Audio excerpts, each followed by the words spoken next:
Assalamualaikum warahmatullahi wabarakatuh. Dulur-dulur kabeh. Piye kabare? Alhamdulillah. Baik-baik semua kan? Nah, hari ini episode pertama Tamune Caimin. Alhamdulillah kita mulai. Dan hari ini saya kedatangan tamu spesial, sangat terkenal, teman lama dan budayawan top Indonesia. Karya-karyanya banyak, mulai dari tulisan di berbagai media, seorang mantan atau sampai sekarang mungkin seorang wartawan dari media yang paling top di Indonesia dan seorang dalang. Dia adalah Mbah Sujiwo Tejo. Assalamualaikum Mbah. Waalaikumsalam. Bagaimana kabar Mbah? Sehat? Senang sekali matur nuwun Mbah bisa hadir di Tamune Caimin yang pertama. Ya, ini kehormatan menjadi tamu pertama dari Tamune Caimin, podcast baru yang harus ditonton untuk menurunkan harga-harga. Oke.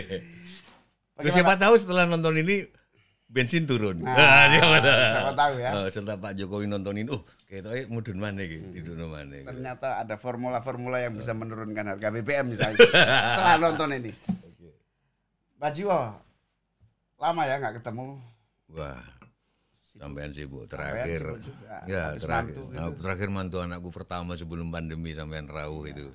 Ya mengharukan itu. Cuman sayang waktu mantu yang terakhir ini. Ya nggak, mohon maaf itu kemarin barengan. Mengalahkan kegiatan politik di Sidoarjo. Ya, acara yang sudah lama jadi gak keburu pesawatnya. Ya, padahal kan pemimpin partai bayangan saya di Caimin acara jam 4 selesai di Sidoarjo.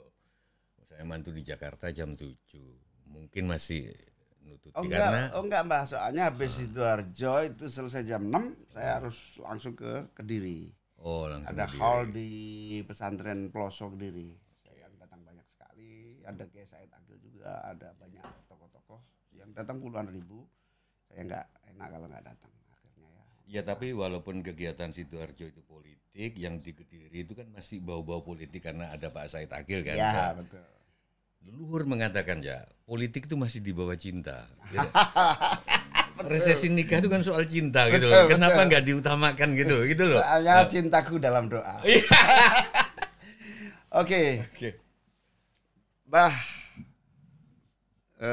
ini saya belajar. Tapi matur nuwun waktu itu sudah diwakili, jadi Mas Hanif Dakiri kirim bunga, terus Gus Alam datang ke rumah saya paginya. Iya, yang cerita sama saya, sampean dimarahin Mbak Tejo, jadi waduh lupa aku. Iya. Jadi terima kasih sudah merasa. Ya matur nuwun Mbah. Begitu ngeliat Gus Alam, aku ngeliat Umi, begitu lihat Umi, aku ngeliat Caimin. Gitu. Karena segala gerak-gerik menurut yang aku dengar dari Caimin nggak lepas dari isyarat Umi di Kendal. Ya. Dia nggak ngerti dia. Rahasia. Ini masalah spiritual. Ya. Bang, matur nuwun bisa hadir di Tamune Caimin yang pertama ini. Tentu kita semua butuh banyak belajar ya dari pengalaman yang cukup lengkap ya, mulai dari background seorang mahasiswa ilmu eksak ya, matematika dan teknik sipil, kemudian tiba-tiba jadi wartawan. Setelah ternyata bukan hanya seorang wartawan, juga seorang dalang dan komplit ya. Kemudian akhirnya dalang masuk pada semua nilai-nilai dan budaya, dan akhirnya budayawan sampai hari ini. Saya sangat mengagumi bahwa Mbak Tejo ini sudah masuk di semua segmen kehidupan, politik, sosial, budaya. Saya nggak tahu ekonomi juga masuk apa enggak dalam. Mungkin masuk. Minimal temannya Menteri Ekonomi. Itu. Nah, kan banyak yang gini Caimin, banyak orang jadi menteri, pengen jadi ketua MPR, wakilnya atau DPR atau presiden. Kalau cita-cita saya yang paling enak tetap jadi koncone menteri.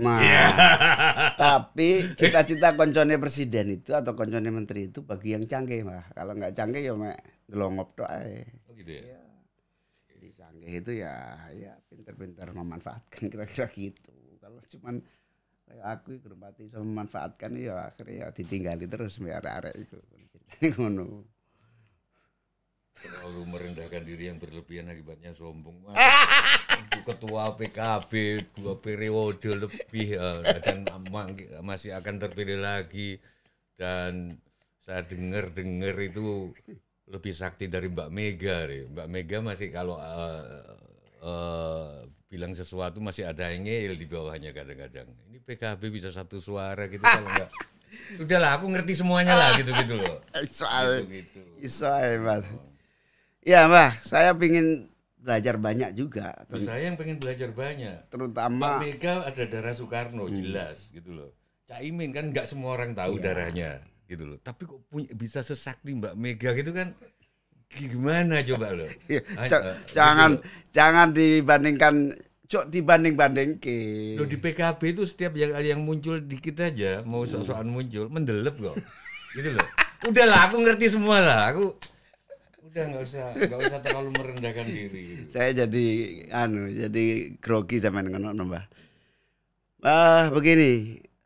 Jadi banyak anak-anak muda milenial yang sebetulnya perlu informasi atau ajaran ya gitu yang bisa dipetik dari perjalanan Mbah Tejo sebagai seorang budayawan. Karena budayawan itu adalah memasuki dunia yang utuh ya, seutuhnya, tidak sempit parsial, tidak mengambil satu segmen saja dari kehidupan, tapi seluruh aspek itu masuk. Ya kayak filsafat kira-kira gitu, tapi budaya itu sudah sampai praksisnya gitu. Filsafat, kemudian budaya, kebudayaan, kemudian budayawan. Nah, seorang mahasiswa matematika, teknik sipil, lalu memasuki dunia sosial, wartawan, kemudian dalang, seniman. Dari semua rangkaian perjalanan ini kita perlu belajar banyak. Ceritanya bagaimana? Kalau bisa masuk ITB itu bagaimana ceritanya kemudian bergeser ke dunia jurnalistik dan wayang. Kalau ITB itu karena gini, aku wong kampung ya. Dari kecil sampai SMA itu di Situbondo. Jadi di kota santri yang sebetulnya. Jadi kan banyak orang bilang kota santri di Jombang. Ya. Itu Situbondo aja. Asli. Iya kan? Bener kan? Iya. Betul. Sholawatnya aja. Sahadatnya aja. Kiasat bahasa Madura. Kaula anyak saya menyaksikan. Sobung pangeran angin tiga, tiada Tuhan selain kau. Terus angratoni di alam sateja, memiliki, merajai alam semesta. Terus sholawatnya juga asik. Ya Rabbi sholli ala Muhammad, ya Rabbi sholli alaihi wasallim. Terus ini ya, alur Maduranya kelihatan. Ala Muhammad, ya Rabbi sholli alaihi wasallim. Luar biasa. Iya, dahsyat. Nah, itu masa kecil atau masa kecil? Kelas berapa itu? Ya, SD, TK, terus ngelihat Bung Karno ada buku di bawah bendera revolusi sing tebel ya loh. Ternyata dari ITB. Pengen lah masuk ITB, namanya anak segitu kan. Begitu sudah di ITB, teknik matematika waktu itu. Kurang disenangi perempuan matematika. Sing disenangi waktu itu teknik sipil. Tes lagi aku Mas. Cak. Gus apa Cak sih, bingung aku gitu. Terus Gus Cak.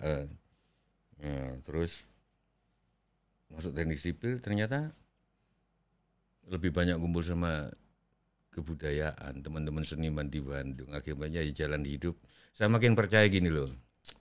Saya sering bicara ke murid saya di Rembang, Gusmus ini. Oh iya. Murid sama itu Gusmus kan? Gusmus sama Cak Nun. Cak Nun ya.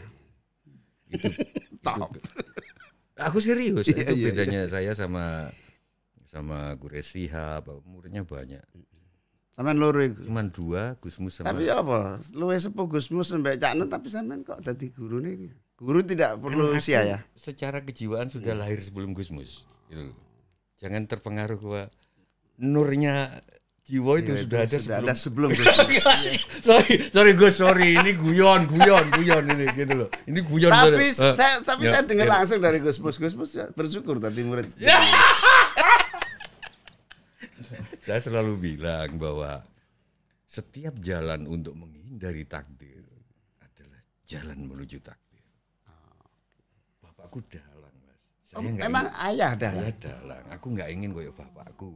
Aku pengen jadi insinyur. Begitu nang Bandung ternyata akhirnya teman-temanku Muhaimin Iskandar jadi wartawan. Akhirnya dek darah biru dia menuntun dia untuk ke politik. Itu banyak contohnya. Aku punya teman namanya Fatin Hamama, penyair. Dia waktu orang tuanya pesantren di Padang Panjang. Karena berkegiatan puisi, agak dalam tanda kutip diharamkan. Dikirimlah ke Kairo, Al-Azhar. Di Al-Azhar ketemu Muhammad Nur Somad Kamba almarhum. Gitu loh. Malah jadi penyair. Jalan sampai memang takdirnya jadi presiden. Gitu loh. Mau dia apa-apain pun. Ya. Tetap karena setiap jalan untuk menghindari takdir adalah jalan menuju takdir. Amin. Sekarang saya tanya, berapa harga Muhaimin Iskandar untuk mundur dari pencapresan? Kalau misalkan 5 triliun mundur nggak? Karena telingaku di mana-mana. 5 triliun nggak? Mundur nggak? 5 triliun. Itu isu, Mbak. Enggak. Itu isu. Misalkan Gus, Rene Gus. Ini ada 5 triliun dan nanti sampean jadi gantinya kayak Pak Luhut itu, jadi menteri, yang mengurus banyak hal. Tapi jangan nyapres. Oke, tolong dijawab. Kahon, Pak. Enggak, sampean jawab. Kalau misalkan sekarang saya dengar ada yang nawar 4 triliun gitu. Kalau misalkan 5 triliun. Gitu. Jadi ini merebut takdir atau mengejar takdir atau menunggu takdir, Mas, sebetulnya. Misalnya saya ini kan gini, jadi presiden itu karena kewajiban seorang ketua umum. Kalau bahasa entengnya, bahasa budayawannya, saya nyapres itu menghibur anak buah. Anak buah punya cita-cita, punya harapan. Ketua umum harus menghibur supaya terwujud. Tapi intinya hope. Harapan untuk berperan lebih jauh, mewarnai, menentukan. Nah, hope itulah yang kemudian terinternalisasi menjadi semangat, kemudian menjadi gerakan, menjadi kegiatan, menjadi perjuangan begitu. Nah dari situ mau tidak mau orang bilang Caimin ambisius, Caimin punya nafsu berkuasa dan seterusnya. Awalnya sebagai seorang yang ditakdirkan bukan politisi saya sebetulnya. Saya mendukung itu, Ja. Soalnya begini. Waktu zamannya COVID, ingat nggak? Padahal kan COVID syaratnya harus kena sinar matahari, ya kan? Ya. Supaya vitamin D. Nah waktu itu banyak orang kena COVID karena terhalang matahari oleh spanduk-spanduknya Caimin. Gitu lah, aku bilang gitu loh. Jadi gimana dapat vitamin D? Loh di mana-mana aku ke Malang, nang Batu, nang Cilegon, nang kota pensiunan itu, kota Tembagau, Temanggung, nang Caimin gak beda. Lah ini sinar matahari masuknya dari mana nanti? Pantesan COVID merebak. Terus aku dapat penjelasan. Gini ya, memang di tengah COVID ini kok pasang spanduk. Tapi menurut mereka, aku terus, oh iya juga ya. Kan kebudayaan harus menyeluruh. Ini untuk semangatnya kader, ya, gitu loh. Betul. Oh iya juga sih. Kalau enggak semangat kader itu betul. Kalau nggak mencalonkan, bener nggak? Betul. Nah sekarang pertanyaanku, semangat. Kalau 5 triliun mundur nggak? Itu dulu, ya itu dulu sih. 4 triliun sudah jelas mundur, nggak mempan gitu. Kalau 5 triliun, misalkan nggak untuk Caimin sendiri, ini bisa untuk membesarkan PKB, untuk pesantren, untuk mundur nggak?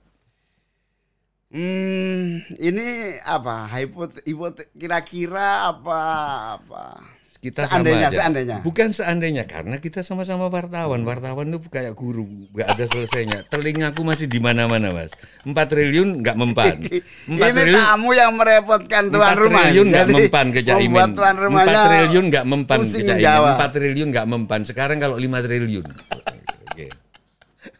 Nggak, Pak. Jadi presiden itu semacam memberikan jalan untuk melaksanakan semua hope, harapan, semua keinginan, semua norma, semua cita-cita. Itu. Nah, sekarang kalau mau mengukur harga, apakah harga cita-cita, apakah harga perbaikan nasib, apakah harga semangat untuk berjuang itu bisa 5 triliun kalau dikalkulasi. Nah, itu angel, butuh orang matematika. Loh, nggak jadi presiden atau wakil presiden ya? Dengan 5 triliun itu. Iya. Tapi dijanjiin jadi kayak Pak Luhut sekarang gitu loh, menteri mewarnai gitu juga. Menteri yang Caimin akan menjadi menteri yang kayak Pak Luhut sekarang gitu. Dia mundur enggak? Iya, itu butuh kalkulator matematika yang campur budayawan, jadi nggak bisa itu kalkulator eksak itu nggak bisa. Karena senilai cita-cita dinilai dengan angka itu, apakah bisa? Itu pertanyaan yang harus dijawab. Dan saya kira politik itu tidak sematematis itu, Mbak. Tapi menurut kader-kader PKB, Caimin nggak akan mundur berapapun. Loh. Menurut kader-kader yang saya dengar loh, aku yo ngrungokno Cak gitu loh. Saya bahas apa Wede? Assalamualaikum. Waalaikumsalam. Kok ternyata gayeng begini. Ada siapa sih kok? Bang, tadi kok Bang ngomong soal presiden. Oh la ilaha illallah, ternyata ada presiden Janjuker datang ke sini. Mbah, Sugeng Mbah, sehat Mbah? Alhamdulillah. Ini Pak Bambang, tamu terhormat hari ini. Saya ini tamu pertama dan belajar pertama dari tuan rumah sing ngapik. Nah, kebetulan Mbah Sujiwotejo ini seorang presiden yang tidak pernah pensiun. Bukan hanya itu, saya nunggu kapan pemilunya kok diundur terus. Nah, makanya kita perlu pengen tahu lebih jauh. Nah, sebenarnya Janjuker itu seperti apa sih? Kemarin kok Mbah Tejo dapat label Presiden Janjuker. Itu punya pasangan pres segala malahan kan, mana-mana kan, tweet-tweetnya segala macam itu. Coba kita perlu apa? Pandangan atau gambaran apa sih sebenarnya awal mual ceritanya kayak apa? Saya nggak tahu apakah Caimin termasuk orang yang melek teknologi. Aku gaptek juga. Caimin gaptek apa enggak? Ya. Ke alat-alat sedang belajar lah. Ya, bodoh. Nah, waktu itu gini. Aku ingat betul 4 September tahun 2010. Ada anak Ludruk ITB, sebuah kegiatan yang aku bikin waktu aku di ITB, Ludruk ITB, alumninya banyak tersebar. Terus, Cak, sampean main tweet ya. Tweet itu apa tahun dulu? Wis ngetak gaeno, terus dulu dibikin Sujiwotejo ejaan lah baru. Ternyata udah banyak yang pakai. Makanya pakai SDJ karena wis pakai SOE, enggak SO tapi DJ. Nyacak wis rampung sampean nge-tweet itu.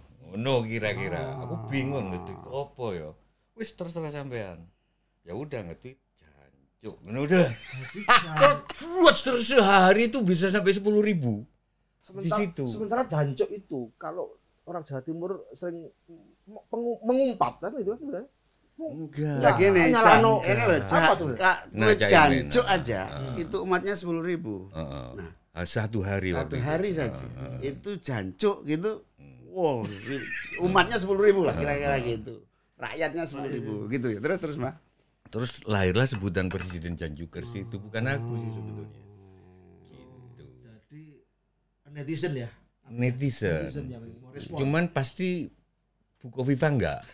Karena sampai sekarang Bukoviva saya tantang ngomong Jancuk enggak pernah mau. Cuman paling cuma gini-gini aja gitu. Bu sampean sebagai gubernur Jawa Timur. Soalnya gini, Jancuk itu di Jawa Timur ada 2 persepsi. Ya, persepsi Bukoviva yaitu isin-isin. Bu coba ngomong Jancuk. Pasti gitu. Itu persepsi. Terus kalau Caimin itu persepsi saya sih guyon. Jancuk itu akrab. Ya mangkal juga iya, jancuk mangkal, jengkel tapi ya marah, tapi juga akrab, merangkul. Tapi Mbah Tejo deklarasi nggak waktu itu? Saya Presiden Danjuker Indonesia. Enggak, terus saya disebut Presiden Danjukers dan dapat 2 lagi sebutan Mbah. Sejak itu. Bahkan teman-teman yang dulunya manggil aku Mas jadi Mbah. Najwa Shihab sekarang manggil aku Mbah. Rosi Silalahi juga semua itu. Iya, saya tadi memang mau nanya itu kok semua jadi panggil Mbah akhirnya. Kenapa itu? Ya itu. Tiba-tiba karena dia Mbah terus mentionnya Mbah terus akhirnya jadi begitu. Makanya jadi Gus Mus itu belum ada yang manggil Mbah. Makanya jadi murid. Cak Nun sampai sekarang nggak ada yang ngambil Mbah padahal tua ya, padahal sepuh-sepuh ya itu. Oh, di situ makanya jadi gurunya. Satu lagi, Pak. Ini wayang. Ya. Mbah Tejo seorang dalang. Ini apa nih? Maksud mau apa? Mau ditampilkan apa, Mbah? Coba ini barangkali. Samina wato. Nah, walaupun saya bukan orang PKB tapi saya NU kan. Berarti otomatis PKB. Guyon. Nah, karena terus diminta sama gurunya Gus Muhaimin, Mbah kalau bisa bawa wayang. Ya udah saya bawa. Oke, sekarang gini langsung saya potong aja. Tokoh idolanya siapa Mbah Tejo itu? Kalau tokoh wayangnya itu. Ini Semar. Nah, karakter dan anunya apa Semar, Mbah? Semua tokoh di dalam wayang, Mas. Termasuk ini Pandita, termasuk Anoman. Itu sembayangnya pakai waktu, Mas. Pakai jadwal. Gitu loh. Terus pakai tempat, ada sanggar pemujaan sanggar pemujaan. Kalau ada Semar, tempat, ada waktu. Ada tempat. Semar nggak ada waktu. Di setiap kali dia sembayangnya 24 jam sehari. Oh iya tak tajam nang ini. Gak pas tajam nang ini. Enggak najam. Kebokan yang buring ya. Oke. Gitu loh. Itu kenapa saya mengidolakan beliau. Jadi dia tangisnya itu bagian dari sholatnya. Ketawanya bagian dari dia berjalan bagian dari sembahyangnya. Gitu ya.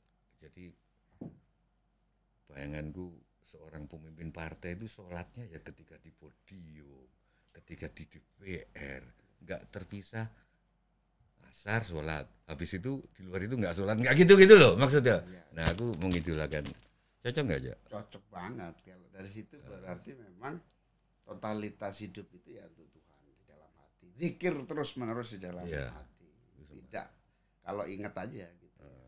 Jangan seperti Mas Bambang ini kan gitu loh. Neiling tok kan enggak. Mas guyon. Nah, kenapa Gus Dur sering dipersepsikan Semar juga? Karena Gus Dur itu lucu. Saya kan mania Asmaul Husna, Mas. Saya itu banyak kiai kagum kepada saya karena hafal Asmaul Husna gitu loh. Menguji diri sendiri dulu. Terus, nah, aku ketemu Gus Dur, katanya Asmaul Husna itu bukan 99. Katanya tinggal 98 karena Al Muhaimin sudah dipakai Gus Imin. Oke. Dibalik soal Gus Dur. Gus Dur itu dikategorikan Semar karena apa? Karena gemuk kayak kalau fisiknya mungkin. Fisiknya ya juga. Tapi lucu juga memang. Semar itu lucu juga. Ya termasuk yang Asmaul Husna kan lucu banget, guyon. Iya, itu contoh kelucuannya Gus Dur. Di pamongnya dapat enggak? Sebagai pamong. Dan yang sholat yang sepanjang waktu itu. Jadi Gus Dur pernah nanya ke saya sama Ahmad Tohari penulis novel itu, jenengan sampun sholat, kamu sudah sholat, sampun, mana sholatnya? Artinya kan mana jejak sholatmu dalam talk show, dalam itu yang paling penting dari kenapa saya jarang nonton bioskop Caimin? Pas Pampres tahu, daripada saya berantem, saya nonton bioskop sering berantem, istri saya sampai takut karena nonton bioskop buka HP itu pertama mengganggu yang belakang dan lain-lain. Saya sampai bawa aku nggak nanya kapan sholatmu, aku nggak nanya kamu ke gereja atau enggak, tapi kamu nggak ada lah. Karena mengganggu orang lain. Dan tolong diimajinasikan sebagai orang film juga. Bikin film itu untuk nata cahaya supaya birunya dari ini itu bisa 3 jam lebih. pemain nunggu setting cahaya dulu, terus begitu dek cahaya, coba deh. Oh iya Lur, jadi ini Lur, pada belum banyak yang lupa mungkin, Bah. Jiwo ini juga seorang artis film. Berapa film, Bah? Ciputra pernah ngomong dulu kalau kamu punya 10 perusahaan masih ingat. Tapi kalau lebih dari 10 udah lupa semua. Ini larang. Larang. Cak Imin, misalkan ada pertanyaan di Malaikat nanti. Cak Imin, waktu hidup. Iya saya Pak, Muhaimin Iskandar. Muhaimin pemelihara ya Iskandar. Terus punya berapa partai? 1. Masih ingat kan? Kalau punya lebih dari 10. Sudah saking banyaknya. Saking banyaknya itu apa? Lupa. Apa namanya? Yang gabung-gabung itu namanya? Apa namanya? Koalisi. Sampai lupa. Sekarang kan baru Gerindra kan. Nanti bayangkan kalau 9 partai berkoalisi sama PKB semua gitu kan. Baru aku masih pamit dulu. Ini sudah dalam ini. Nggih, monggo. Iya, lanjut. Iya, betul, Bang. Nanti saksi lagi. Iya. Oke. Tapi menarik, Pak. Tadi itu prinsip menjalankan agama. Serius karena ketika kita berperan dalam praktek kehidupan banyak terjadi pemutusan antara agama dan praktek. Dia beragama ketika sholat saja, begitu dia berkehidupan jadi bupati, jadi birokrat, jadi seniman, dia putus menjadi sangat tidak beragama, artinya tidak memihak pada Tuhan. Tidak berzikir terus menerus, itu maksudnya itu kan. Iya, Semar itu kan seperti itu. Jadi harusnya bagaimana keagamaan yang tepat untuk hari ini. Makanya saya tapi tolong karena saya ada Cak Imin, saya berani kan ada darah biru pesantren nih. Tolong saya dibelain gitu loh. Iya. Di negara-negara yang katanya sekuler, sing jari ini sekuler, di Swedia, di Australia, saya melihat orang-orang kalau membawa hewan itu Mas masih siap kantong plastik. Ketika hewan itu apa beol atau apa di rumput atau apa diambil, dibuang. Itu satu mempraktekkan agama jaga kebersihan. Mungkin dia nggak sholat. Mungkin dia nggak ke gereja, wong ateis. Ya. Nah, apakah kita nggak malu di suatu negara yang dibilang ateis, Mas? Cak, ada supir truk ini sudah lampu hijau. Harusnya udah lewat kan. Ada anak kecil angu-angu. Anak kecil naik sepeda kecil gitu. Wong tuanya masih jauh di belakang nggak kelihatan. Itu mereka nggak berangkat. Ditanya dulu mana orang tuamu. Gitu loh. Orang tuamu begitu orang tuanya masuk, kelihatan baru mereka jalan. Jadi mereka nggak mau anak ini. Padahal lampunya udah hijau loh Mas. Dan kalau di maksud tuh aku nggak kalau di sini banyak orang yang sembahyang. Tapi praktek uripe rakar karuan. Buang sampah dari kaca mobil. Dari aku sering ngelihat Mas mobil bukan RI berapa, bukan gitu loh, tapi jancuk ya gitu. Iya. Saya kira gitu. Pesan dari Semari. Luar biasa. Jadi Lur, beragama itu bukan hanya ilmunya, bukan hanya ritualnya. Makanya ada istilah soleh secara pribadi dan soleh secara sosial gitu loh. Soleh secara pribadi ya kamu sholatnya wiridnya lumayan tapi akhlaknya raono, buang sampah sembarangan, praktek kehidupan yang salah gitu tambah kira-kira gitu. Nah kira-kira untuk Indonesia sudah sampai level parah apa enggak dalam praktek agama itu kok sampai tapi jangan tersinggung, aku nggak ngerti, mudah-mudahan karena mungkin aku salah juga. Misalkan kasus Ferdy Sambo, sampean ngelihat nggak? Sama sekali nggak ada aku mengolok-olok di tweet-tweetku maupun karena aku berprinsip semua orang punya aib.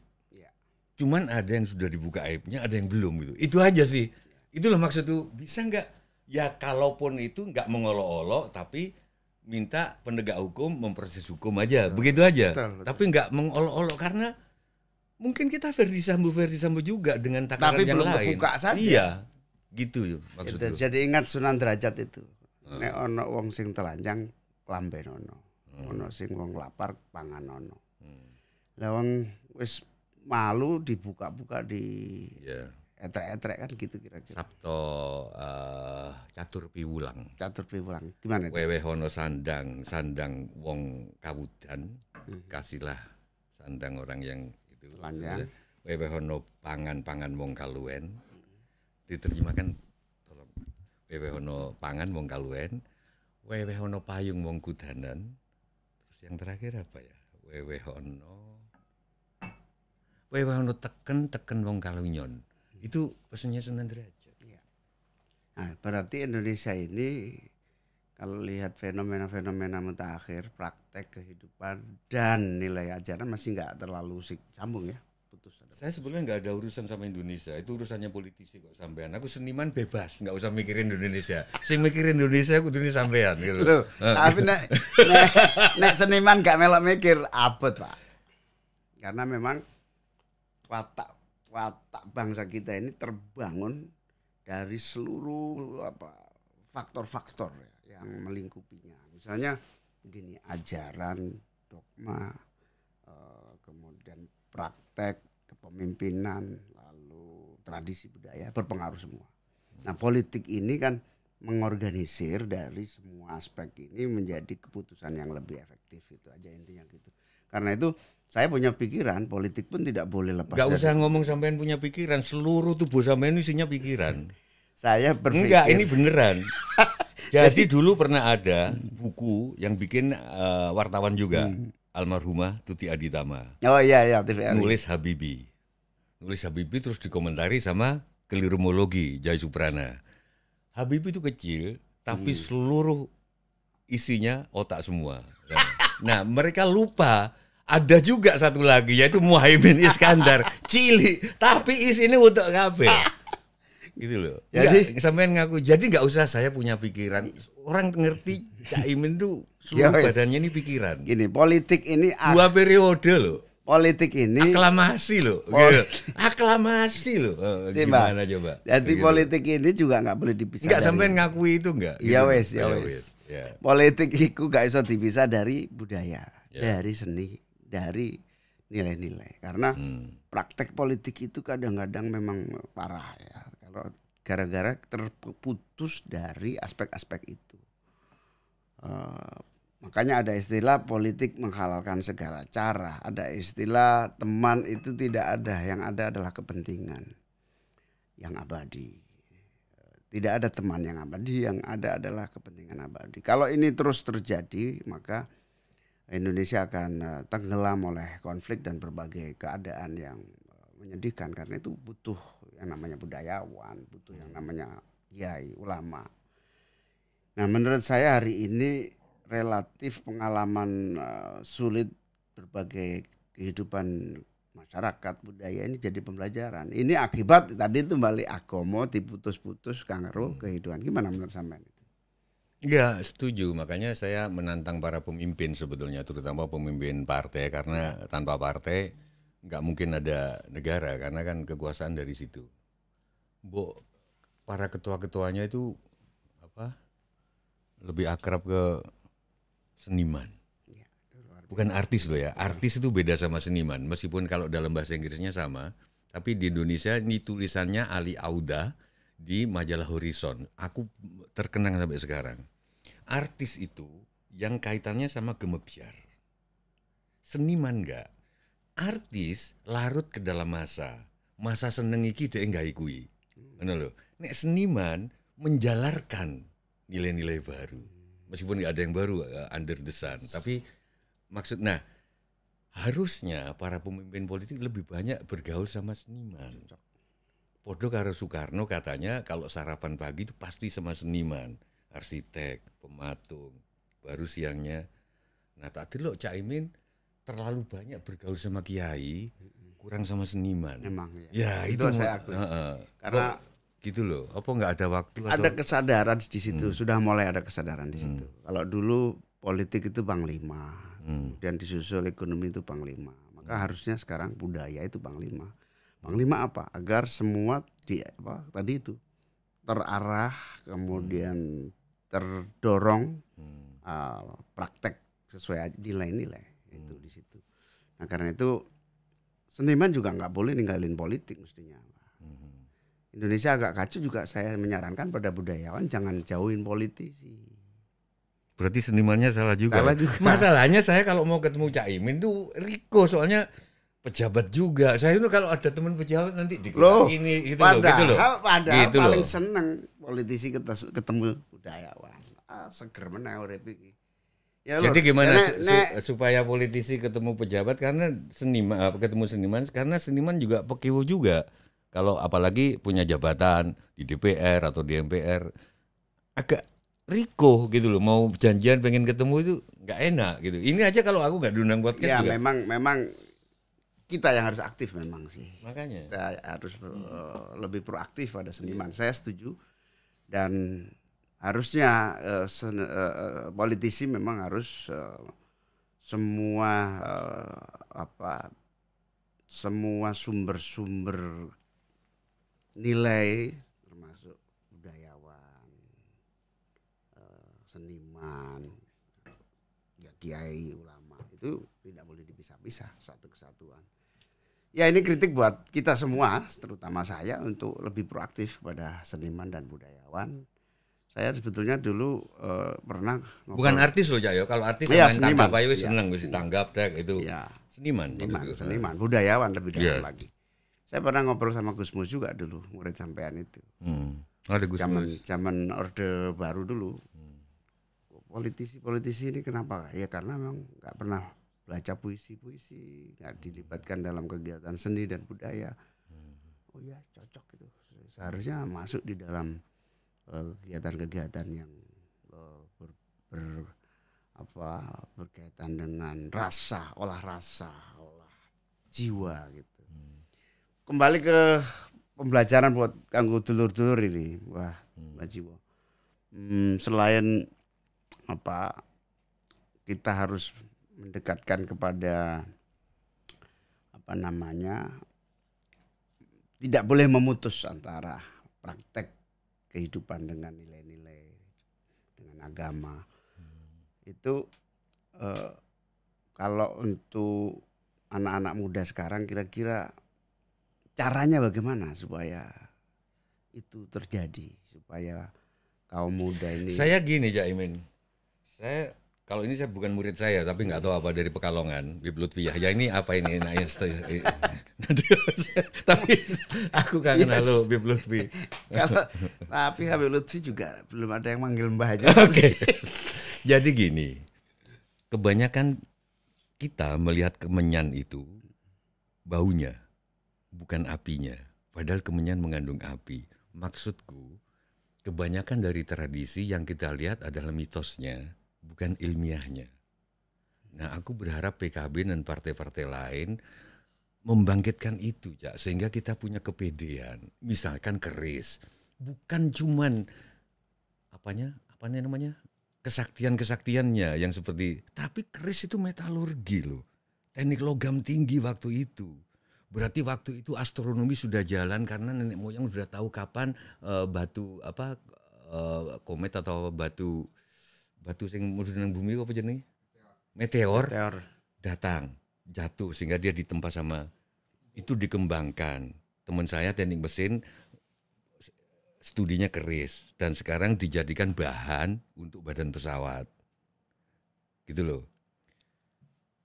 Tugas PKB dan seluruh partai membuat hal-hal yang sifatnya mitos jadi ilmiah supaya generasi muda dekat. Kenapa ke orang dulu itu melarang kita naik pohon kelapa lebih sekali dari sehari. Langsung wah itu mitos. Coba kita pikir, kan orang dulu nggak punya bahasa ilmiahnya. Siapa tahu untuk mengurangi kolesterol. Siapa tahu untuk menjaga karena habis dinaikin orang, bekas keringat orang pasti licin. Gitu-gitunya loh, itu diajarkan di perguruan tinggi. Kenapa kok nelayan-nelayan itu belum ada elektrisiti waktu itu masang sapu hijau terbalik. Ternyata dari penelitian untuk penangkal petir. Tapi belum udah mitos, gitu loh Caimin. Sehingga kita nggak punya kebanggaan. Makanya saya selalu bilang masa depan kita ada di belakang, yaitu pada segala ajaran-ajaran leluhur yang kita olah untuk masa kini. Jadi masa depan Indonesia berada di belakang. Yaitu segenap ajaran leluhur, pengalaman dan ajaran tapi sejarah. kita olah. Aku selalu sedih Mas, setiap kali kita ngomong filsafat, filsuf, selalu filsuf Yunani. Ini siapa sih yang mengajarkan? Kenapa Ronggo Warsito nggak diajarkan? Kenapa empu-empu dari Minang, dari banyak, tapi katanya nggak ilmiah. Loh, ilmiah atau enggaknya tinggal kita ngasih metodologinya. Ya. Aku berharap entah PKB atau siapapun kelak ke depannya itu membuat bangsa ini pede gitu loh. Kita kenapa kalau untuk bangunan-bangunan ini belum ada ilmu kimia loh Mas. Bambu itu harus direndam di air yang mengalir selama 35 hari. Mitos. Teman saya orang kimia bilang loh itu ada aliran-aliran bla bla bla, aku nggak ngerti, sehingga membuat bambu awet. Padahal itu proses kimia ya yang ternyata ilmiah sekali. Yang ada sekarang mitosnya yang ditularkan, ilmunya diambil dari barat. Aku nggak ngerti. Kalau begini terus kita akan ketinggalan terus. Malah saya akan bilang kalau PKB bisa mempelopori bahwa rumah sakit itu pengobatan alternatif, itu bagus. Pengobatan pertama adalah herbal. Tapi kita nggak berani berpikir itu karena minder terhadap barat. Nanti semua di Islam juga itu dia, mungkin loh, aku nggak ngerti. Jadi mitos kita robah dalam metodologi menjadi ilmiah. Yang paling bisa mudah dimengerti yang Beb itu tadi. Melihat kemenyan jangan cuma terpengaruh baunya, tapi lihatlah bahwa itu ada api. Ada ilmu pengetahuan di situ. Dengan mencium itu kan saraf-saraf apa ya ini bisa diilmiahkan sebetulnya, gitu loh Jaimin. Iya Lur, jadi yang patut menjadi modal kita adalah seluruh sejarah, seluruh tradisi, seluruh nilai-nilai, seluruh warisan-warisan budaya yang dahsyat itu amat sangat lengkap yang bisa menjadi modal masa depan bangsa kita. Loh, pemain seruling saya namanya Bang Saad. Bang Saad Borneo karena dari Kalimantan. Itu motong bambu harus hari Selasa di atas jam 1. Mitos kan? Belum kalau orang ilmiah itu mitos. Aku pikir sebagai orang, bumi itu kan berputar, Kang. Berputar ada gaya sentrifugal. Gaya yang keluar gitu kan. Kalau putar gini kan kayak kebanting keluar gitu. Terlempar. Nah, siapa tahu pada hari Selasa perputarannya nggak terlalu ini. Siapa tahu. Sehingga air permukaan tanah itu nggak terlalu naik, sehingga yang diserap oleh efek kapiler dari bambu tidak terlalu banyak. Bambu kadar airnya rendah, dipotong pada saat itu awet. Orang Dayak sudah mikir gitu. Orang Dayak. Nah, khazanah seperti ini ada nggak bukunya atau? Nggak ada, karena kita semua minder sama Barat. Nah, ditulis Mbah, gimana caranya supaya? Ya sampean lah yang nulis. Lu kan yang tahu budayawan. Iya juga ya, asu dengan. Ya, tapi maksudku ya apa disponsori penerbitannya gitu loh. Jadi kita itu nanti Caimin kalau punya anak perawan hamil nggak usah pakai tes yang barat itu yang pakai air kencing itu. Tes itu. Orang dulu percaya bahwa kalau pada jam segini, aku lupa jam 10 atau apa, ada perit gantil berbunyi dalam radius 500 meter. Kulik. Itu ada perawan hamil. Mitos. Padahal siapa tahu orang yang hamil itu frekuensinya kan dia benda ada frekuensi. Ditangkap oleh burung itu. Gitu-gitu loh, Ja. Iya. Wah, itu yang diajarkan di perguruan tinggi. Ya. Nah, sekarang kita harus inventarisir ya. Semua kumpulin semua khazanah itu. Tugas perguruan tinggi juga, Mbah. Tugas kita semua. Lur, luar biasa ini kekayaan khazanah yang kita miliki yang mestinya bisa kita gali ya Mbak ya, menjadi bahan ilmiah kehidupan kita, menata kehidupan kita ke depan. Mbah, ini bagaimana caranya kita mempertahankan dan menguatkan tradisi dan budaya seperti ini, termasuk wayang yang orang-orang milenial kira-kira interest terhadap wayang itu sejauh mana sampai hari ini? Saya setiap kali ketemu dalang-dalang itu ya, Mas Cak, Gus, selalu heran melihat wayang katanya nggak ditonton. Karena itu nggak berlaku di saya gitu loh. Buku Kurawayana itu terbit sampai cetakan ke-18 atau ke-18 atau keberapa gitu. Rahwayana. Kenapa? Karena update. Dalang itu harus update. Kalau nggak update, itu bukan tugas seniman, itu tugasnya museum. Museum di Jakarta yang Natawa ini loh wayang asik. Dalang itu harus berkreasi terus. Mengembangkan perkembangan ya konteksnya. Ilmu pengetahuan bilang di psikologi itu namanya Stockholm Syndrome karena ini kasus pertamanya di Swedia. Jadi hampir rata-rata setiap orang yang diculik itu jatuh cinta sama penculiknya. Make sense, ya kan? Karena orang yang diculik pasti dari kalangan mapan kan. Penculik kan pasti, ya kayak aku ini loh, gak kayak, ya gak suge, gak apa, ndelok bebas, kan tertarik jatuh cinta. Nah, di situ saya melukiskan Sinta itu ketika diculik Rahwayana ini bukan sebagai agama tapi sebagai sastra loh ya, karena wayang kan sudah milik dunia. Jatuh cinta pada Rahwana. Seneng karena cocok. Selama aku yakin, selama update, dalam dalang itu update, wayang diterima mas. Dan yang ini mungkin untuk milenial juga, untuk yang membuat orang nggak jatuh cinta pada wayang dan kita tertarik pada budaya Korea karena perjumpaan itu nggak ada.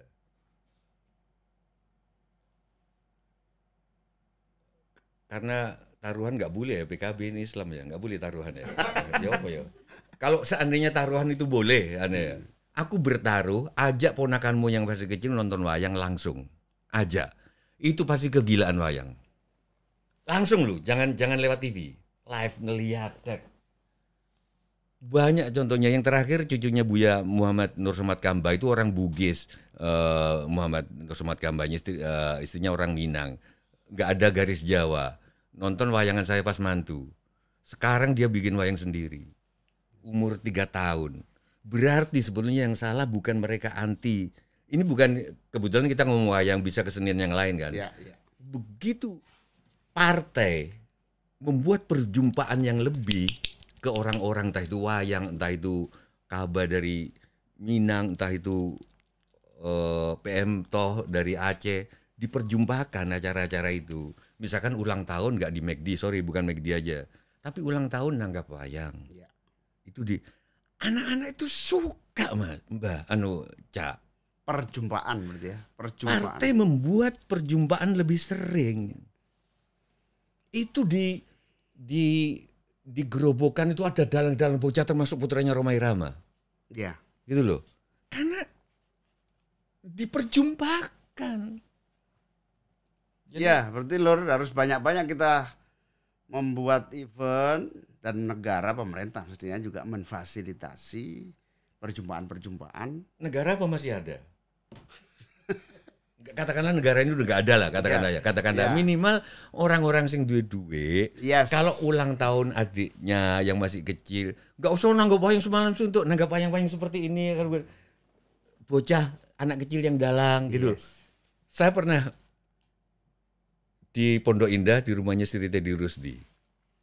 Jadi ulang tahun cucunya, saya usulkan nanggap wayang orang. Nanggap wayang orang barat ya mas. Ada kera-kera semuanya anak-anak mas. Habis itu semua yang nonton jatuh cinta sama wayang. Jadi ulang tahunnya nggak di mall, nggak di itu. Catat, Lur, catat. Catat bahwa event perjumpaan pertemuan dengan semua yang menjadi khazanah kekayaan kita, wayang dan produk-produk warisan budaya perbanyak di event dilaksanakan sehingga terjadi perjumpaan. Ya misalkan kalau di Sunda ya khitan, aku usul khitanan kalau misalkan satu orang tidak mampu, misalkan PKB mengkoordinir beberapa orang khitan 50 orang itu kan urunan terus nanggap Sisingaan, Subang. Jadi orang bisa melihat oh ada Sisingaan yang kayak barongsai juga gitu loh. Ya, gitu loh Kang maksudnya. Ya. Nah, mungkin seni atau budaya baru kayak Korea sangat populer itu karena difasilitasi teknologi ya, perjumpaannya intens ya. Sehingga orang-orang atau mungkin satu kesatuan. kalau saya ngobrol sama Garin ini menarik, nggak tahu sampean setuju atau enggak. Jadi di Korea itu orang tua tetap dihargai. Kalau kita kan 10 tahun lagi Cak Imin dibilang bau tanah kan. Ya. Orang lupa bahwa Cak Imin punya jaringan sebagai orang tua. Gitu loh. Nah kalau di Korea orang tua tetap dihargai, ini menurut Garin dan saya setuju, sehingga anak-anak muda yang punya ini film atau apa, dia tinggal kontak orang tua itu ngubungi bangkir-bangkir.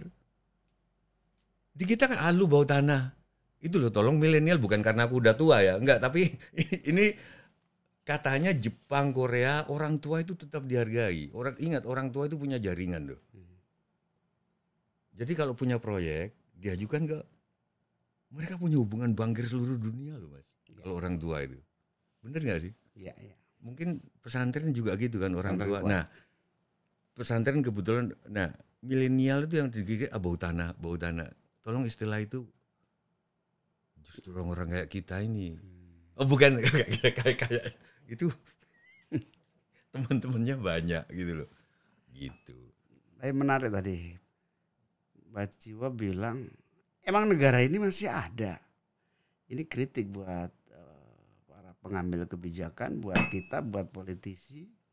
Kadang-kadang memang kehadiran pemerintah, kehadiran negara dalam memenuhi kebutuhan strategis rakyat ini yang termasuk memfasilitasi adanya perjumpaan, interaksi antara khazanah seni dengan rakyat dan masyarakatnya ini tidak terwujud dengan baik.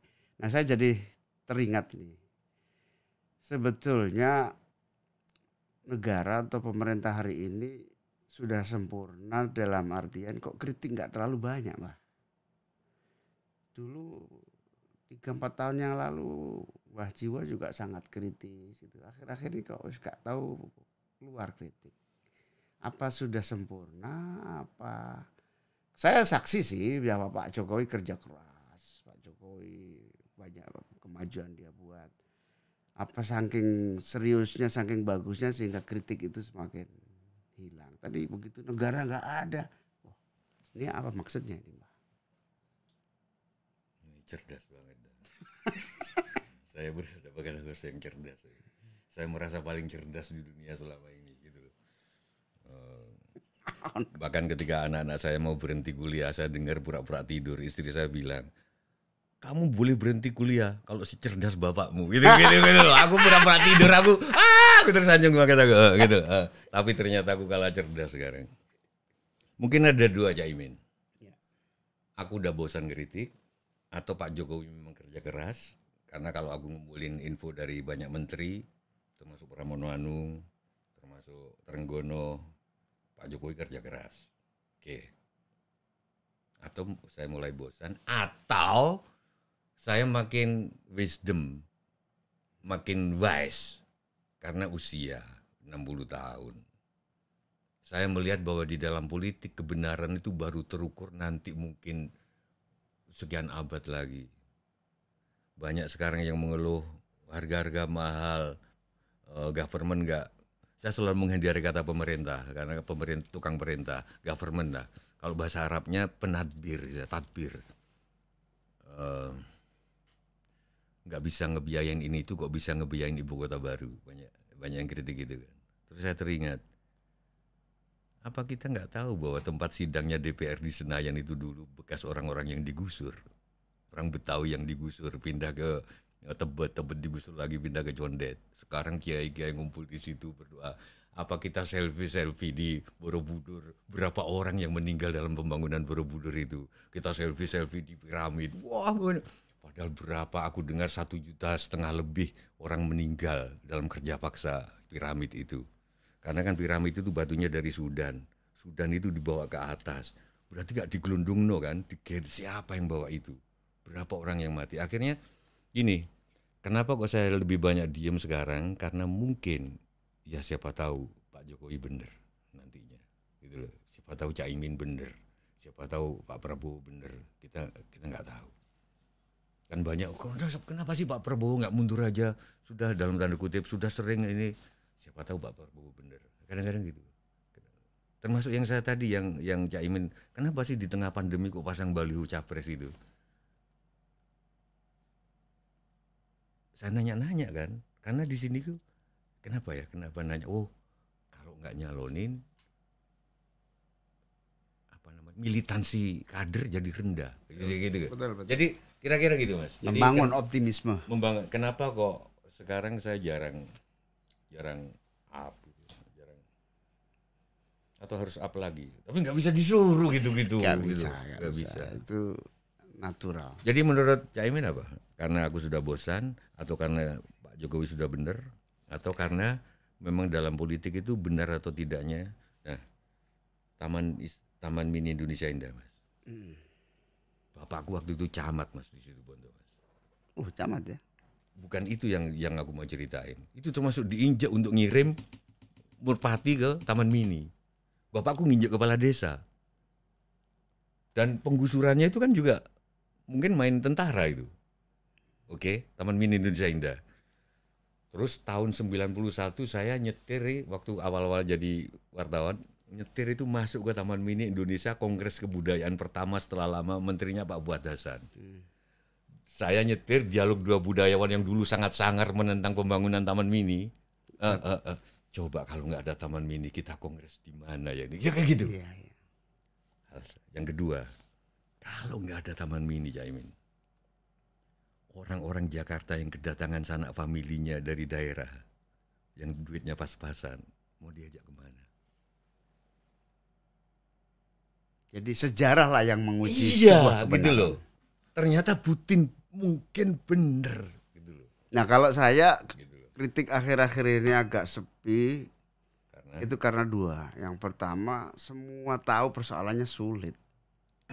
Sehingga ya sesulit ini kalau diatasi hanya ngeritik ya nggak akan ikut mengatasi gitu satu itu. sorry, tak potong. Apakah ini termasuk yang sulit? Pak Jokowi sudah mengumumkan agar kasus Verdi Sambo, kasus FS diusut tuntas. Sampai 4 kali. Belum ada apa-apa.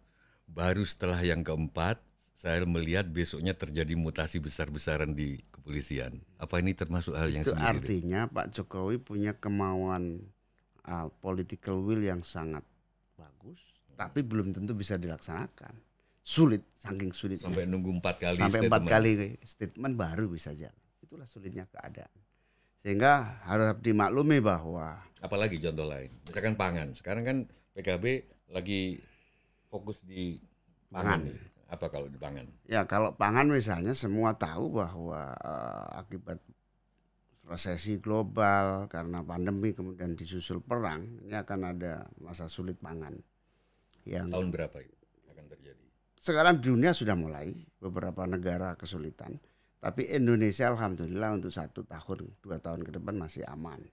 Ini akibat kita mampu menjaga produktivitas pertanian kita, tetapi hanya 1 tahun 2 tahun, sehingga harus ada cara strategi yang komprehensif dan itu tidak main-main, harus dimulai dari kebijakan pemerintah yang komprehensif ya, tidak parsial, karena kalau parsial seperti kesalahan-kesalahan yang selama ini terjadi, sebuah keputusan diambil secara parsial, misalnya contoh kebijakan parsial, subsidi pupuk misalnya ya, subsidi pupuk ini karena parsial sifatnya maka ya nggak pernah mengatasi masalah, karena yang dibantu itu bukan petani, yang dibantu pedagang pupuk memainkan pupuk itu. Kesalahan di situ. Kenapa setiap panen harganya rendah? Saya banyak dikeluhin petani bawang, petani cabai, petani buah naga. Contoh tepat itu. Ya. Kenapa panen malah tani rugi? Karena pemerintah ini setiap tahun mengeluarkan bansos sembako itu puluhan triliun. Tapi isi sembakonya barang impor, itu kan gendeng ini. Ini harus dirubah. Isi sembakonya ya harus semua produk yang ada di petani-petani kita. Sehingga di otak persepsi kita, di otak kita itu bahwa makanan itu ya makanan yang ada diproduksi di dalam negeri ini, bukan barang-barang impor yang gandum dan seterusnya itu. Nah, itu contoh policy yang paling gampang yang harus dirubah dalam membangun daya tahan pangan. Itu yang sifatnya langsung negara yang punya anggaran. Tetapi yang sifatnya kebijakan dari hilir ke hulu, misalnya penambahan lahan pertanian, tidak dikalahkan oleh penambahan lahan kawasan untuk pengusaha besar dibanding lahan untuk pertanian rakyat misalnya seperti itu. Contoh-contoh strategis seperti inilah yang harus diteruskan dan Pak Jokowi sebetulnya sudah memulai dengan bolak-balik teriak gunakan birokrat, gunakan APBN belanja dengan produk dari dalam negeri. Ini birokrat masih ditemukan menggunakan belanja barang kebutuhan dengan impor. Tapi Pak Jokowi sudah ngomong 2 kali. Biasanya lancar kalau sudah 4 kali kan tadi itu. Gimana Jak kalau yang ini oleh partai terutama PKB dan partai lain cara berpikir orang yang disasar. Jadi misalnya dalam kasus ini PKB merintis penggunaan apapun tepung dari beras, bukan dari gandum. Itu sudah diinikan Pak Siswono sebelumnya tahun 80-an, tapi tetap orang lebih suka bikin kue, bikin apa dari tepung yang bukan dari beras. Padahal kalau misalkan saya dengar di Jepang itu banyak tepung yang memang dari beras.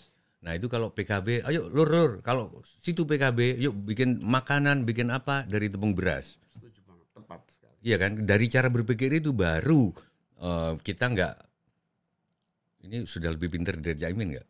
Ya. Pastilah.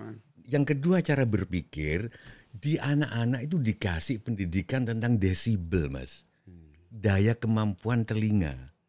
Karena permintaan Pak Menteri Agama itu PKB ya, bukan ya? Agak PKB atau ya, PKB. Ke PKB-an ya gitu ya. Untuk toa dikurangi, nggak efektif. Nggak efektif toa masjid dikurangin. Bayangan saya kalau setiap penduduk nanti punya toleransi ini sendiri, toa itu akan harmonis dengan sendirinya. Jadi menyusupi cara berpikir orang dididikan sama lebih dari sekian desibel telinga begini, gitu. Betul, setuju Mbak. Jadi memang ada dua langkah ya. Itu langkah dari bawah seperti masyarakat, pola pikir, cara kehidupan. Nah, yang kedua politik pangan itu tadi misalnya. Politik pangan adalah kemauan pemerintah mengambil kebijakan untuk membatasi impor, memperbanyak belanja barang produk dalam negeri. Itu bukan hanya perintah presiden yang belum jalan, tapi memang saya kira harus ada reformasi di lingkup perilaku belanja negara. Itu contoh sederhana, gampang. Yang itu dari segi politisi semua sudah ingin itu, tapi prakteknya belum. Pak Jokowi sudah perintah berkali-kali juga. Atau mungkin ada yang diuntungkan dengan impor. Itu persis. Nah, apa gunanya PKB kalau ternyata orang yang dapat duit dari impor lebih senang dan dibiarkan sama PKB? Ya kita terus protes. Kita terus protes tentang itu. Bahkan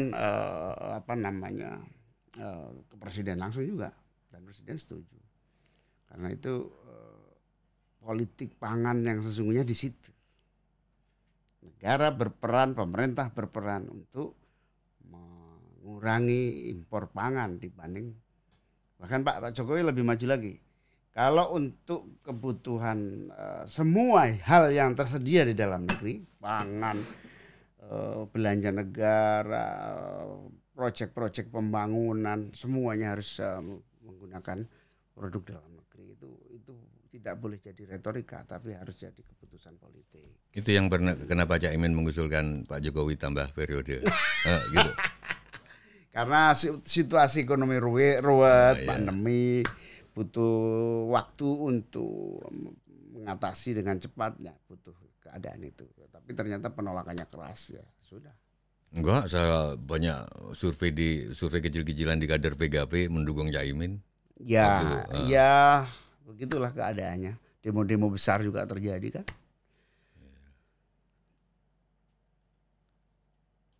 Balik soal ini Mbah, balik soal noto urip ya.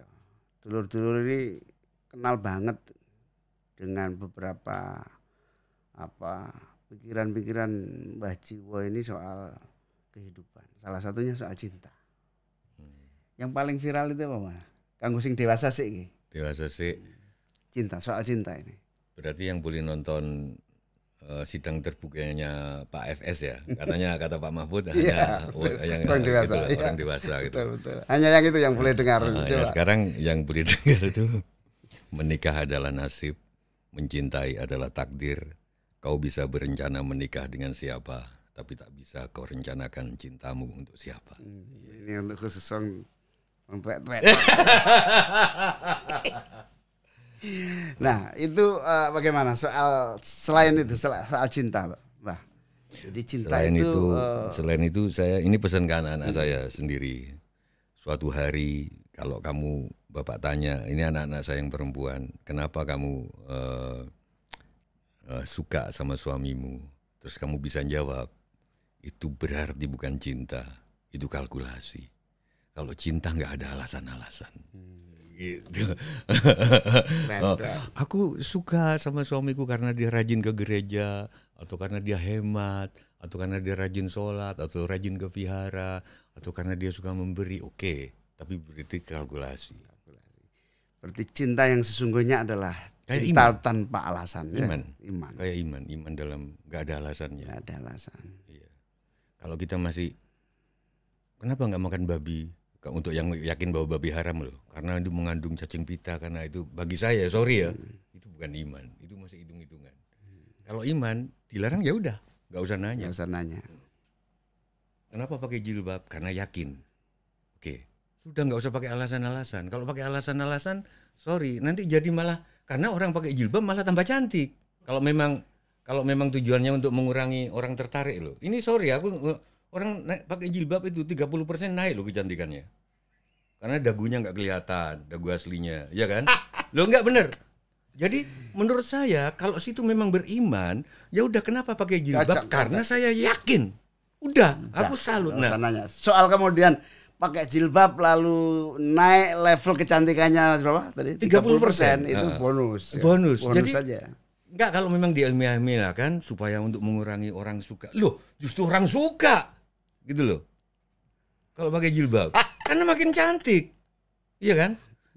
Maksudku, iman itu jangan pakai kalkulasi. Udah. Okay. Kenapa kamu tarawihnya 23 atau apa? Yakin enggak? Ini madhab ini. Udah, yakin udah jalanin. Kesimpulannya cinta itu apa, Pak? Cinta itu jancuk. Jadi bukan cinta itu jancuk karena gini. Falsafah jancuk yang sebetulnya dari aku adalah kalau dengan jancuk pun aku tidak bisa menjumpaimu, dengan air mata mana lagi akan ku ketuk pintu hatimu. Itu jancuk yang sebenarnya Bu Khofifah, bukan makian gitu loh. Gitu. Jadi ada yang masih mencurigai jancuk itu ya, ada ya masih. Ya, termasuk Bu Khofifah. Bu Khofifah didukung PKB enggak sih? Enggak, waktu gubernur kemarin enggak? Nanti didukung. Enggak, yang pemilu kemarin enggak. Belum. Nah, Bu Khofifah, kalau Bu Khofifah sakit ngendikan jancuk, Cak Imin melalui PKB akan mendukung. Bayangin coba. Ayo, jangan Bu bilang jancuk. Aku ingat ini sebelahnya saya Pak Ganjar. Ini Ganjar Pranowo, ini Bu Khofifah. Ganjar Pranowo orang Jawa Tengah kan gubernur. Bu coba ngomong jancuk. Yang ngomong jancuk malah Pak Ganjar. Bu Khofifahnya malah gini gitu loh. Gimana gitu. Tapi enggak, kita hormati.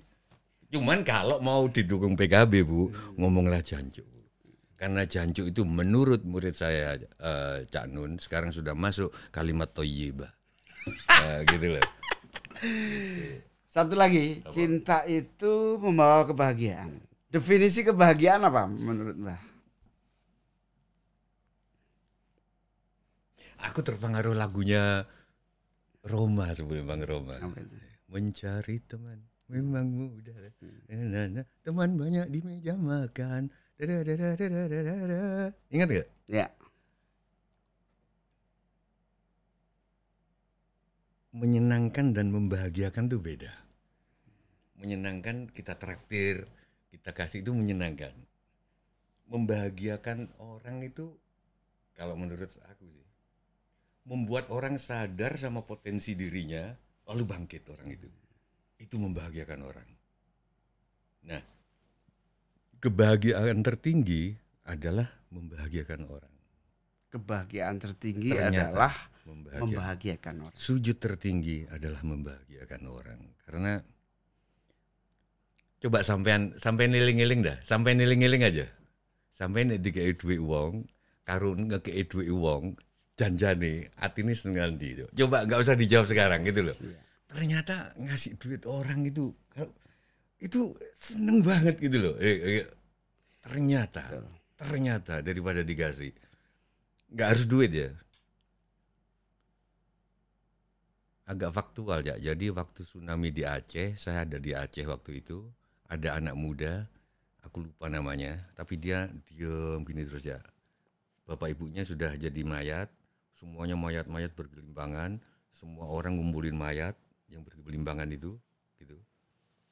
Dia bengong karena mikirin bapak ibunya. Suatu hari nggak tahu, mungkin hari ketiga atau nggak, aku masih ngelihat di situ. Terus hari keempat dia mulai ngebantu orang, ngumpulin. Entah mayat siapapun, pokoknya dikumpulin aja. Dia ininya mukanya lebih happy. Arti saya makin kuat kesimpulan bahwa ternyata kebahagiaan tertinggi itu membahagiakan orang. Iya, betul. Kalau doktrin pesantren memang doktrin ya, khairun nasi anfa'uhum linnas, ajaran Nabi. Orang yang terbaik adalah yang bisa bermanfaat buat orang lain.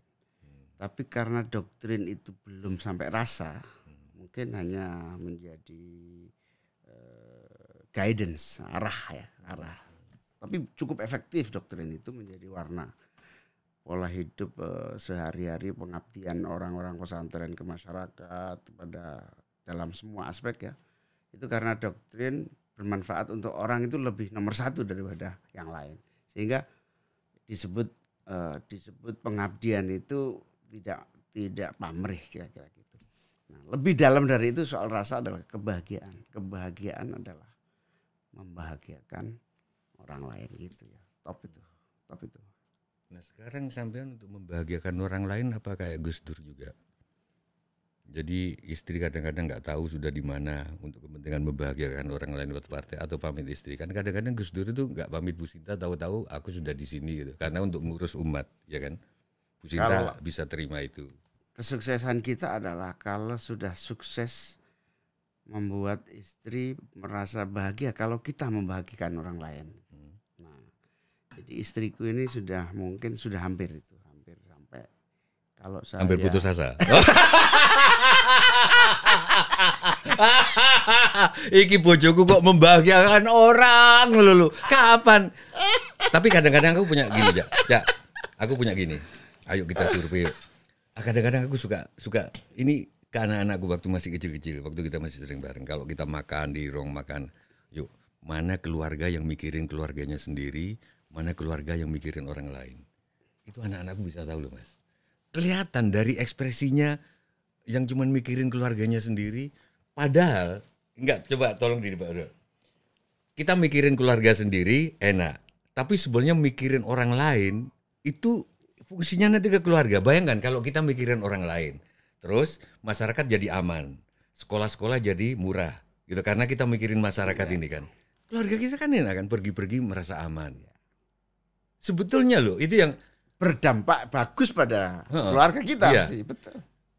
Aku pernah, namanya Mbak Dewi Sudaryo, aku ingat betul. Dia ketua persekutuan doa di Cipete. Belum pernah pisah sama anaknya Mas. Perempuan, anaknya kuliah di London. Ketika pisah sama anaknya, dia tuh nggak sedih. Saya tanya kenapa Mbak? Karena di rumahnya memang banyak anak yatim, ngurusin orang. Dia jawabannya, saya menjadi pelayan Tuhan, melakukan firman-Nya, dan aku yakin dia dijaga sama Tuhan. Luar biasa Lur. Jadi hari ini kita menemukan fakta politik menjadi fakta spiritual. Fakta spiritual harus dipraktikkan menjadi fakta politik. Hari ini luar biasa, terima kasih Mbah Jiwo memberikan inspirasi, semangat sekaligus guidance. Yang paling penting kalau budayawan campur tangan memberikan guidance pada kita semua, khususnya para politisi. Saya kira kita tidak salah jalan. Kita akan konsisten, istiqomah. Tapi mungkin itu sebelum Bang Mit supaya jadi kenyataan juga, saya memberikan sesuatu boleh ke Cak Imin. Monggo. Jadi ini katalog pameran tunggal saya 60 tahun gitu loh. Cuman yang adakan bukan PKB. Itu sayangnya, yang adakan partai harus lain. kita adakan. Masih boleh diadakan kayak itu. Nah, nanti gitu loh. Ini monggo untuk Cak Imin ya. Matur nuwun. 60 tahun pameran lukisan. Boleh dibuka nggak? Boleh. Katalog. Wah, matur nuwun. Ini lukisan-lukisan. Nggih. Matur nuwun. Tapi belum PKB gitu loh. Gitu. Ya, insya Allah segera kita.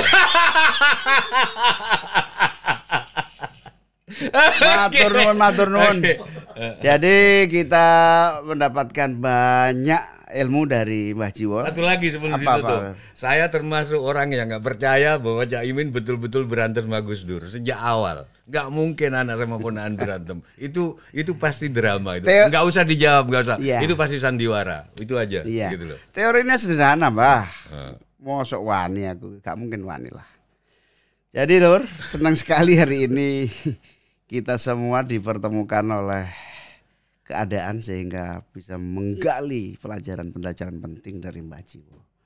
Seniman, budayawan, artis film, dalang.